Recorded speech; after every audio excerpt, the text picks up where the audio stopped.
Welcome to Pindar Poetry. We hope you learned something new.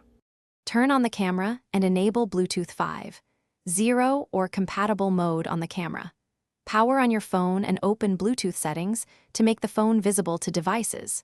Stay within 10 meters during the entire pairing process to avoid connection drops. Confirm the camera battery shows at least 20% before starting and charge any remote shutter to 50%. Keep camera firmware updated if prompts appear. Avoid other active Bluetooth devices nearby to prevent pairing conflict. Open the camera app provided by the camera maker or a compatible third-party app.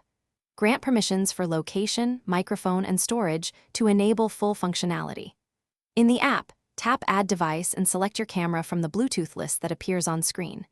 If prompted, enter the displayed pairing PIN or confirm the numeric code.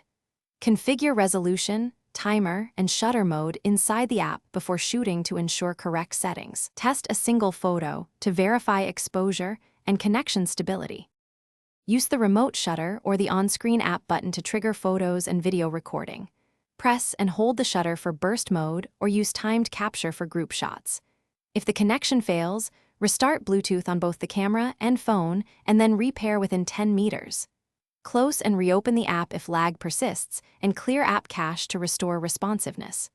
Update the camera firmware monthly, keep the device dry, and replace batteries when they drop below 10% to maintain reliable performance. Thanks for watching. Consider subscribing if we helped you.